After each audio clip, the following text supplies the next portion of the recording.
Hello everyone, and today we're going to be having a look at a very sort of funky Rose Tenyi sort of turbo deck. I'm not entirely sure what to call this, so I've decided to go with the name you see on screen. What is the goal or purpose of this deck? It's just to put up a bunch of negates on your board using the Aurora combo and some sort of cool synergy with the Rose Dragon, some level 7 spam. It's pretty straightforward. The idea is pretty straightforward. Some of the combo plays can be a wee bit difficult. There are some sort of choke points when it comes to interrupting the deck, but all in all, it's usually able to play through a good bit of interruption. It does have some room for a lot of hand trap space, so we're playing a lot of cross-out designator just to keep them from hitting your board, primarily with Nibiru and Max C, to be perfectly honest. Everything else we can kind of sort of play through. But we really don't want to get hit by these two in particular, so that's why we're playing so much cross-out designator. But yeah, I mean, generally the combos are pretty straightforward, and we're going to be covering the combos themselves in depth toward the end. What I will say is that this is the sort of first time I've picked up and used a deck of this description, or of this kind. I know that a lot of people were playing sort of Rose Dragon Tenyi back when it first came out, but I faced someone using a deck like this. His was like a 60 card behemoth sort of thing, had loads of unnecessary junk in it. So what I've done is I've stripped it back to its essentials to make it as consistent as possible, and it is really powerful. I'll give it that. I'm very impressed by it so far. But this will be getting refined and will be getting revisited. There are no doubt better ways of playing this particular deck. So once I've got them, I'll come back at you with them. So if you do like what you see and you want to see any sort of follow-ups or any of the other content that is on the channel, do feel free to subscribe. It's completely free, it doesn't cost you anything, and it really helps me out. And you can also leave comments with any suggestions or anything else that you want to see. So that being said, let's get into game number 1.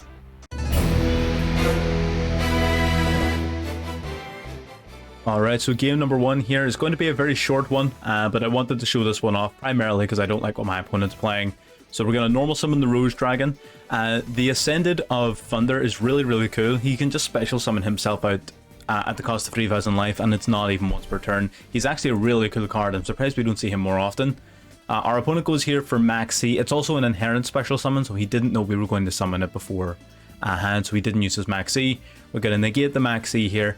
And we're going to use these two to go into Baron de Fleur, and the reason we're doing that over Hulk is the Red Rose Dragon is going to search our deck for the Rocks Rose Dragon. It's going to special summon it out to the field. He's going to try and Ash that, but this play is really important, so we're going to use Baron to take care of the Ash. This is what I mean by playing through interruption.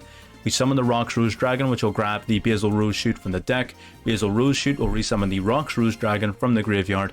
Using these two, we go into Hulk. They're both tuners. Hulk then will summon out Jet Synchron, which is this is the sort of standard plays from here on out. Jet and Haki Fibrax goes into Auroradon. Auroradon will grab you 3 tokens. You don't necessarily need to summon the Jet Synchron just yet, so tribute one of the tokens in the Auroradon for O-Lion. O-Lion and a token goes into Denglong. Denglong will add the counter trap, the Yang Zing counter trap to your hand, and O-Lion will grab you another token. So we're just generating those at advantage and getting our negates on board. So at this stage now you can use one of the tokens in your Denglong to go into the Borreload Savage Dragon. The Savage Dragon will equip on the Auroradon from the graveyard, so it'll have Omni negates in your opponent's turn. You summon Chi Wen to the field, you set the trap card. So basically that was 3 Omni negates we had on board. We had already used Baron, of course, but we're just setting up loads of negates basically. And again, looking at the deck list, it'll be on screen. Playing against a Numeron deck, there's nothing they could have done about that. Let's be real. So I really wanted to show that off because it shows the majority of the combo. They cut off the last little segment, but that's most of it. It shows how you're playing through interruption, and we get to beat a Numeron player. So pretty happy with that one. Let's get into game number 2.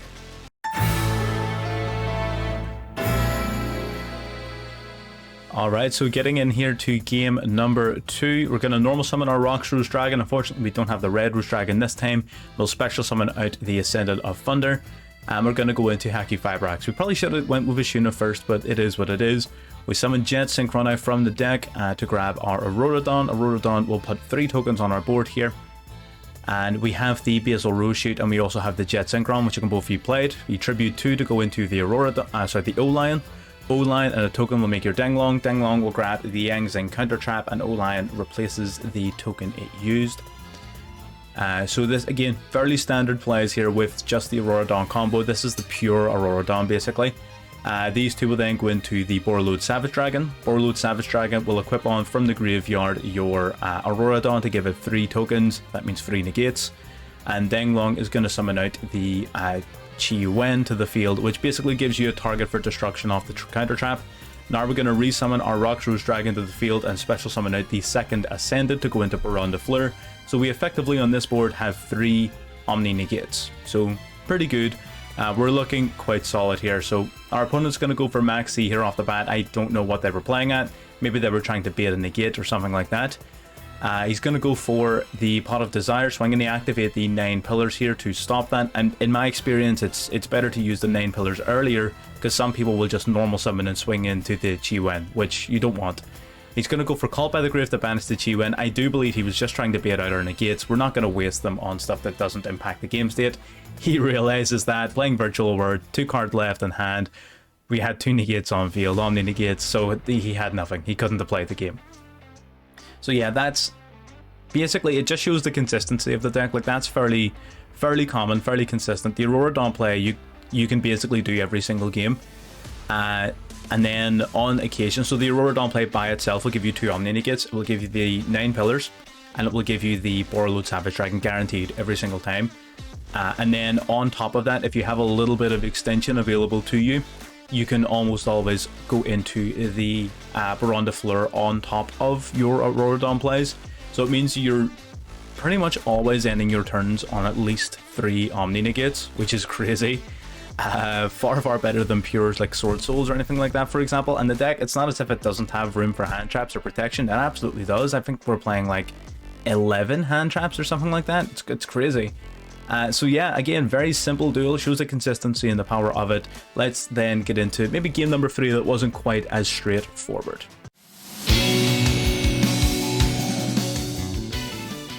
Alright, getting into game number 3, and the complication with this particular game is we're seeing O-Lion in the hand. That means Aurora Dawn is out the window basically. It's still doable, but it doesn't give you the same level of benefit. We're going to summon out our 2 Tenyi monsters to go into Haki Fibrax, which will get our Jet Synchron. We will still go into the Mecha Phantom Beast because we still want to have our tokens. The tokens are still useful, but our O-Lion play essentially is no bueno. We're going to discard the O-Lion to grab the Jet Synchron from the graveyard. O-Lion will still give you the token even if it's sent from the hand to the graveyard. So we're going to use then the Jet Synchron and 3 of our tokens to go into Baron de Fleur. We'll banish the Ishuna from the graveyard to put Vishuda onto the field. We're trying to extend as much as we possibly could there, but we didn't have much to do, so now our board's a wee bit shaky. We only really have Baron de Fleur for interruption, and we're playing against Sky Strikers, so naturally not the greatest. We didn't negate the engage because I didn't want them to have something else, but he just went straight for the Afterburners, so it wouldn't have made much of a difference, as so as it puts an extra spell in his graveyard. So we negate the Afterburners. We sort of don't have a choice. He's going to go for Harpy's Feather Duster here, which is fine. None of our backer was actually live. So he summons the Ray. Ray goes into Hayate. He's going to go in the battle phase and swing directly here. That's going to send a Sky Striker card from his deck to the graveyard. So the Rose was sent to the grave. Then he'll summon out the Kagiri. Kagiri's going to add back from his graveyard to his hand the Mobilize.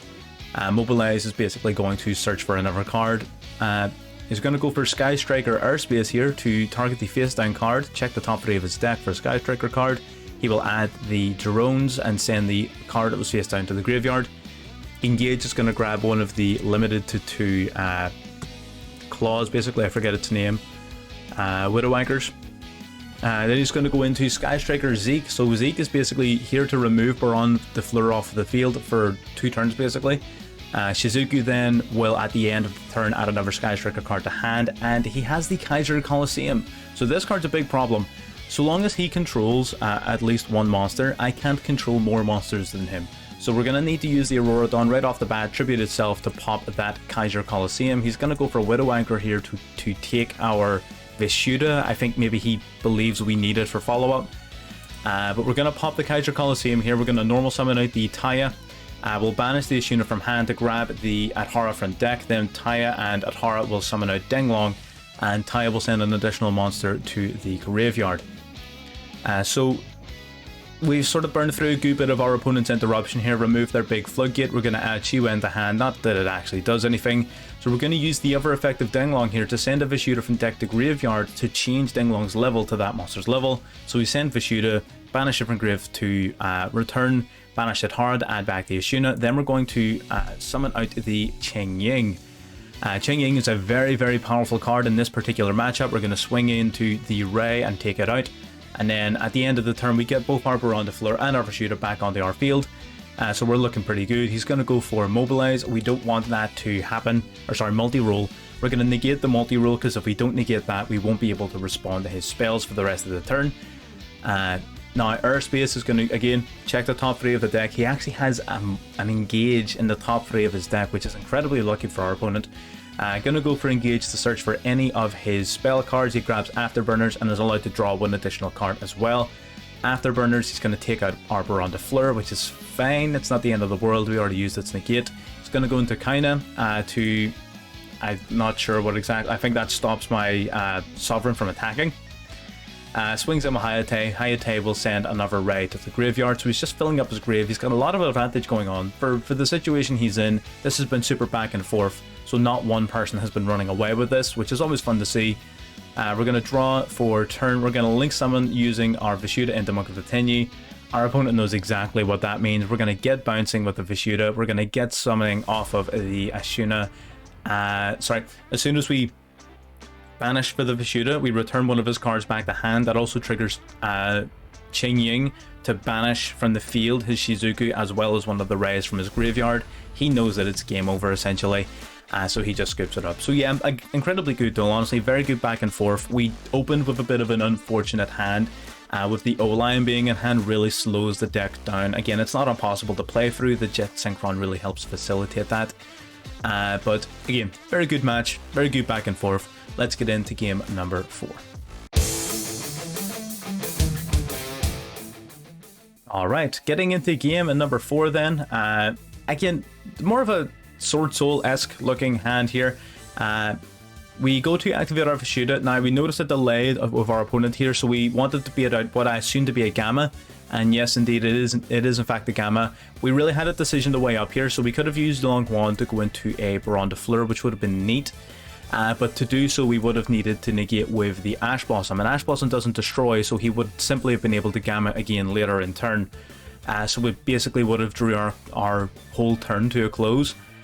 So we decided we're going to take the hit on the Long Wand, we're going to let him destroy it, and then we're going to normal summon out the Ash Blossom to go into our Hulk place. So it is a very, very heavy cost in terms of card advantage, but sometimes you gotta do what you gotta do. Summon out the Jet Synchron to go into Auroradon. Auroradon grab 3 tokens out to the field. We don't have any of our Rose Dragons or anything, so we're going to tribute 2 to go into our O-Lion. O-Lion plus a token goes into Denglong. Again, get used to seeing that. That is your core bread and butter combo. We grab the Name Pillars, we grab another token, so we're just trying to fortify ourselves as much as possible here. So it's not a fantastic situation, but it definitely could be a lot worse. We go into our Borreload Savage Dragon. The Savage Dragon, of course, grabbing the Auroradon to give itself 3 tokens. 3 tokens meaning 3 negates. Denglong as well is going to summon Chi Wen out to the field from the deck, so we have a target for our 9 pillars. So we essentially have 3 negates. We have the Borreload Savage Dragon, we have the 9 pillars, and we have the Imperm. So here we had to really think about this one. We decide to negate the Pot of Desires. We don't want to be dealing with that. It essentially means it's almost like we're ripping 2 cards just straight from his hand, which is always nice. Our opponent activates Caress here, discards the Nerval. Nerval's going to grab Fractal. We decide to just let this play out here. So he's going to activate Fractal to send a Kit from deck to grave. Kit is going to send another monster from deck to grave as well, so he sends another Nerval. At this stage, this is what we were waiting for. He goes to banish 4 cards from the graveyard, and at this point we activate Imperm to negate that Caress. Now, building on what I said earlier in the video, this duel actually happened before that one, and this is when I learned use the 9 pillars while you still can, because now that's essentially a dead card. It is what it is though, you know, live and learn. We draw for turn here, we draw into the Adhara. We're going to use Vishuda though to force him to use that back row card, which is Tri-Brigade Revolt. So we're going to negate that Revolt, of course. We don't need him summoning out a Shurek, but we don't get the chance. Our opponent actually drew into an Effectivealer. So our Savage Dragon loses its equip card, loses all of its tokens, its counters, and loses its ability to negate. It is now essentially a Blue Eyes White Dragon, except with a white frame. So not looking good for us. Our opponent summons out the 4 monsters here, then goes into his Ominous Omen. This will not only allow him to banish a card on our field without targeting, it also means that he can trigger the effects of Nerval and Kit from the graveyard. So he gets to send a monster from deck to grave, and he gets to search for one and add it to his hand. So our opponent's generating a lot of advantage off of just this play, and it's not looking great in terms of our field. We've already used our Vishuda's effect as well, so we can't get bouncing anymore. We're going to special summon out the Adhara to field using its effect, and Ashuna will banish itself to grab a Vishuda from the deck. Then we're going to synchro summon here into the Grandmaster. Grandmaster is going to grab the Summit from our deck. Summit then is going to resummon the Denglong from the graveyard, and then our Adhara is going to banish itself while we still control the token, which is important to grab Vishuda back to our hand just as follow-up. Denglong will send Ashuna to grave to boost itself up to level 7. 7 plus 3 will give us our Cheng Ying. Cheng Ying get reducing the entire field, swing in for 13, swing in for 45, wipe his field, and our opponent has 1 card left and has to overcome a monster negate as well as an basically an indestructible 4500 beat stick. Our opponent goes for Fractal here. Fractal send Kit, Kit send Nerval, I can only imagine, except he didn't have one. He sent the Karas. All of his Nervals had already been played, and I think he was really counting on that search to get that Karas to hand. It is what it is. Our opponent overextended, overplayed, didn't have any resources left, and that is the game. So playing against top tier Tri-Brigades like it's nothing, with this Sword Soul-esque, Tenyi-esque, Rose Dragon-esque, it reminds me a lot of Dragon Link in that, like, there's so many different deck types in it that it's not even dragons, and it's just Dragon Link. There's no archetype.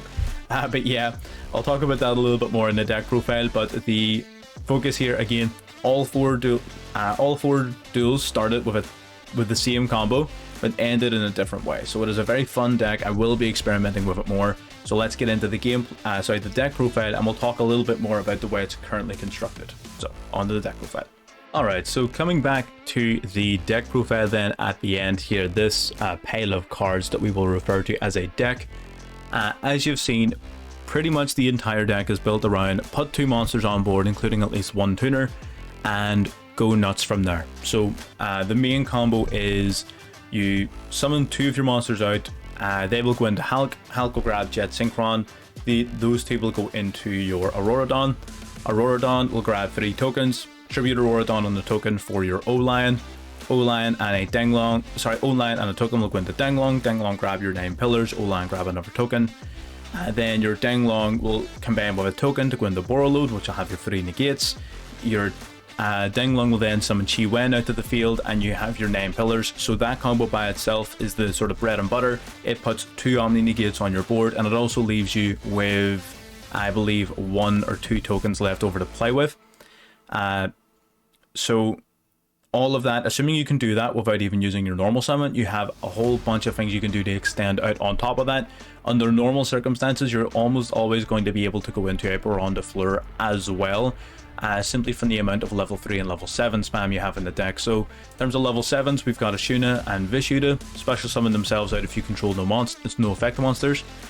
And then you have the Ascended of Thunder, which literally just pay 3,000 life to put him on board. That's pretty nuts. I really like this card. I'm going to look into other potential applications for it. And it would primarily combine ideally with your Red Rose Dragon. The reason, if you have one of these guys in hand and you have the Red Rose Dragon, this pretty much guarantees your Baron de Fleur before even doing your combo. So you would synchro some of your Red Rose Dragon and your level 7. It would search your deck. So the Red Rose Dragon will special summon from your deck the Rox Rose Dragon. When the Rox Rose Dragon is special summoned, it will grab the Basil Rose Shoot. Basil Rose Shoot will resurrect the Red Rose Dragon. Rox and Red go into Hulk. Auroradon ensues, and you go into the rest of the play from there. But you also have your level 10 synchro, be it a Baron de Fleur, be it the Supreme Sovereign, or if you want to be a little bit more on brand, you could also go into something like the Ruddy Rose Dragon if that's something you wanted to do. I probably would if it wasn't the UR. I don't really have a lot of credits to spare right now, and it's not as good as these 2, I don't think. So I would probably stick with these guys anyway. But you know, Baron de Fleur is kind of rosy. It's almost on brand. But yeah. Pretty much past that, there are some Sword Soul cards here. Summit is very good for reviving your Denglong and other cards to extend your plays further, searchable off of your Grandmaster.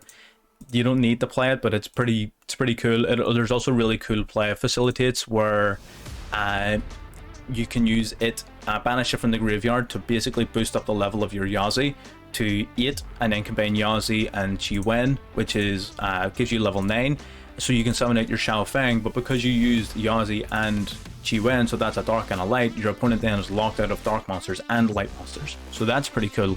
But apart from that, you don't necessarily need Summit, and that's a once in a lifetime play. Emergence, you're only playing 2 Sword Soul cards. You're only playing Taya and Longwan purely because they're very good for follow-up. They're searchable off of Grandmaster. And Emergence itself then basically means it's a level 10 synchro as a 1-card combo. So pretty solid, but again, not necessarily core to the deck and how the deck functions, but it'd be a bit silly to play this amount of worm monsters and being able to play level 8 synchros and things and not playing at least a little bit of Sword Soul, because it is the best deck in the game. But no Moyi, no nothing like that.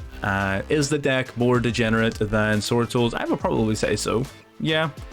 I feel like you would be a bad human being for playing something like this, but it is a whole load of fun. I would encourage you to at least give it a try. As you can see, the vast majority of the deck, the URs and everything like that are pretty universal. If you're already playing Sword Souls, then you'll basically have everything you need for this deck, barring maybe the Denglong.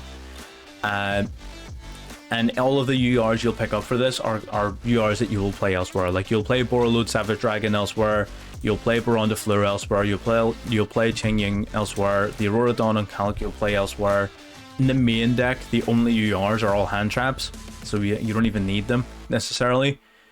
But yeah, budget friendly, super powerful, very versatile. What more do you want? So if you like this deck, or if you like any of the other decks we've been posting, have any suggestions for me, by all means, you can subscribe so you'll see our upcoming videos, and leave a comment if you want to see anything in particular. So that's pretty much everything I have to say on the deck, so I'll hand it off to you guys and see you all later.